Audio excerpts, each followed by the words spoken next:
नमस्कार, मैं अंजलि फर्स्ट राजस्थान से।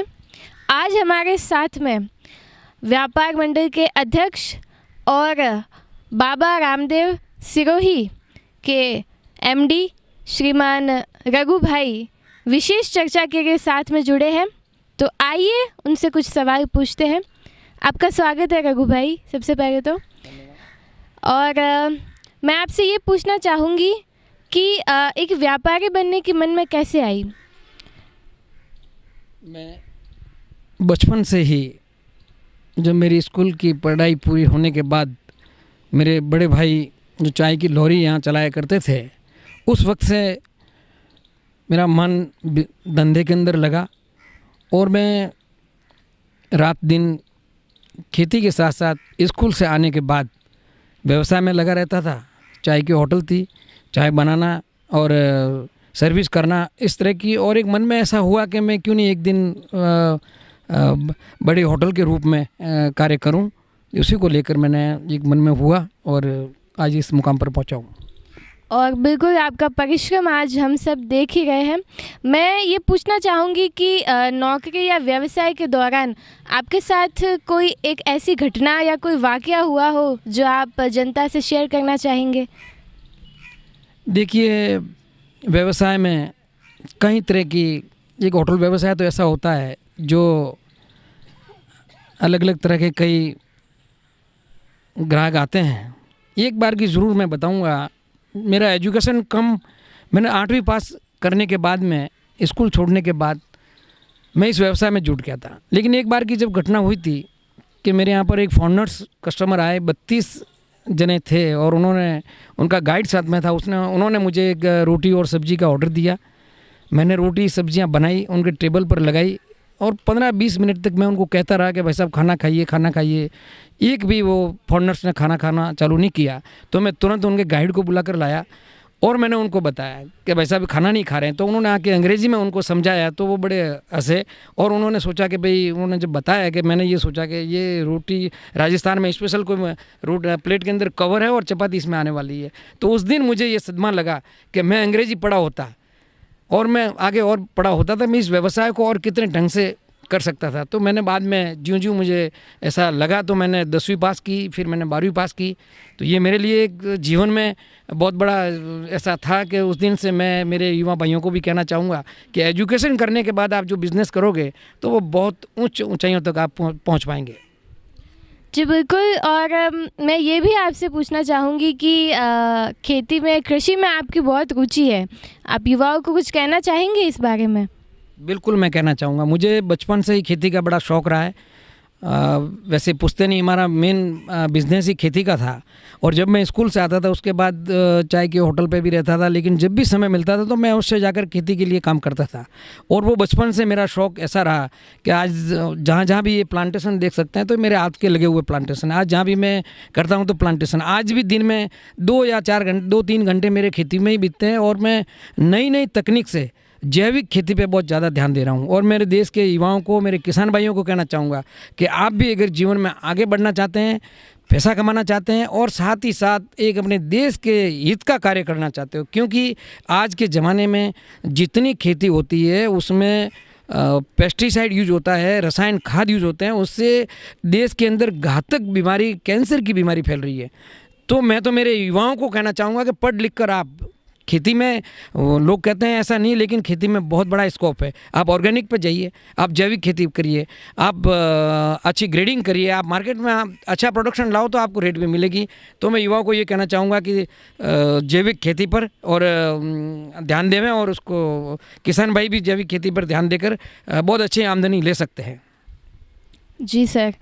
और यहाँ तक का आपका जो मुकाम है, सफ़र रहा है, हम सभी आपसे प्रभावित भी हुए हैं। लेकिन आपके पास यदि राजनीति से कोई ऑफ़र आया हो और आपके मन की दशा तब क्या हुई थी, तो आप हमें बताइए। देखिए, राजनीति के लिए मुझे पार्टियों से एमएलए के टिकट के लिए भी ऑफ़र हुई थी। मुझे काफ़ी लोगों ने भी कहा, राजनीतिक पार्टियों ने भी कहा कि हम आपको टिकट एमएलए का देना चाहते हैं, आप इसके चुनाव लड़ें।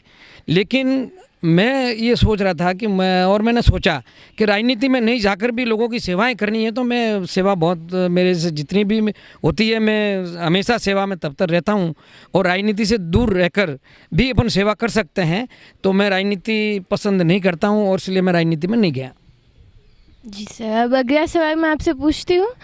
आपका क्या मानना है कि सफलता का सही पैमाना क्या है? जीवन में जो लोग पैसा कमाते हैं क्या वही सफल होते हैं और यही सफलता का मूल मंत्र है? आप क्या कहना चाहेंगे? नहीं, ये नहीं है। आपको ईमानदारी पर बिजनेस करना होगा, और आप ईमानदारी पे करेंगे तो निश्चित रूप से, और एक लक्ष्य बनाकर आपको ये होना चाहिए कि मुझे ये करना है। जिस तरह से मेरा होटल व्यवसाय है, तो मेरे मन में होता है कि मैं कस्टमर को कितना बढ़िया से बढ़िया खाना खिलाऊं, बढ़िया सर्विस दूं, सफाई रखूं।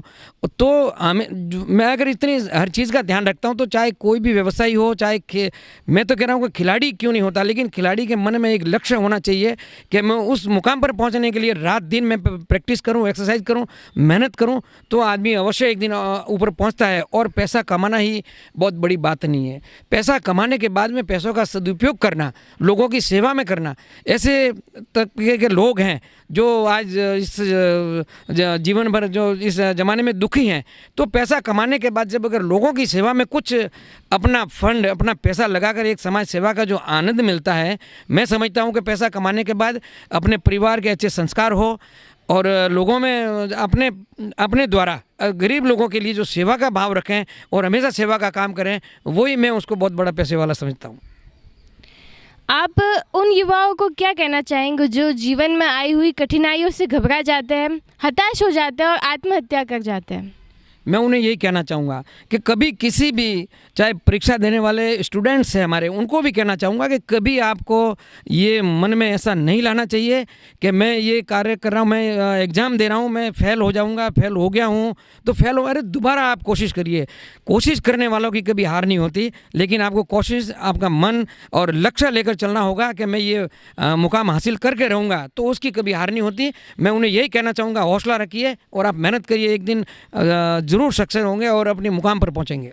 सुनने में आया कि कल ही व्यापार महासंघ के चुनाव जो हुए हैं उसमें आप बतौर अध्यक्ष काम कर रहे हैं, तो मैं ये जानना चाहूँगी कि आप बतौर अध्यक्ष क्या क्या सुझावों को लेकर और आगे की रणनीति तैयार करेंगे जिससे व्यापार महामंडल को बहुत ही लाभ होगा? देखिए, सिरोही व्यापार महासंघ का गठन पिछले 8-9 वर्षों से हुआ था और वो लगातार चलता आ रहा है और व्यापारियों के हित के लिए अच्छे कार्य कर रहा है। कल जो चुनाव हुए थे उसमें मुझे निर्विरोध जो व्यापार महासंघ सिरोही का अध्यक्ष चुना गया है, लेकिन बहुत ही जल्द हम लोग विधि के अनुसार जितने भी सिरोही में व्यापार मंडल है, जितनी एसोसिएशन है, चाहे कपड़ा व्यापार मंडल हो, सराफा बाज़ार हो, होटल एसोसिएशन हो, ये सारे मिलकर सबके अपने अपने अध्यक्ष चुने जाएंगे और अध्यक्ष और कार्यकारिणी के 4 सदस्य मिलकर व्यापार महासंघ के अध्यक्ष को चुनते हैं। उस तरह के चुनाव होगा और व्यापार महासंघ जो है वो व्यापारियों के हित के लिए, व्यापारियों के सुख दुख में, व्यापारियों के और प्रशासन के और जितने भी टैक्सेज वाले डिपार्टमेंट है, चाहे आयकर डिपार्टमेंट हो, ये जीएसटी डिपार्टमेंट हो, अन्य जितने भी डिपार्टमेंट है, उनके साथ किस तरह से व्यापारी भाइयों को कोई कठिनाई नहीं हो, तो समय समय पर हम लोग उनके साथ में वार्तालाप, हमारी मीटिंगें रखते हैं, जिससे कि हमारे व्यापारी भाई और अधिकारियों का एक मिलना होता है और किसी को भी कोई कठिनाई होती हो तो उसके बारे में हम प्रश्न सवाल करते हैं, जवाब लेते हैं उनसे।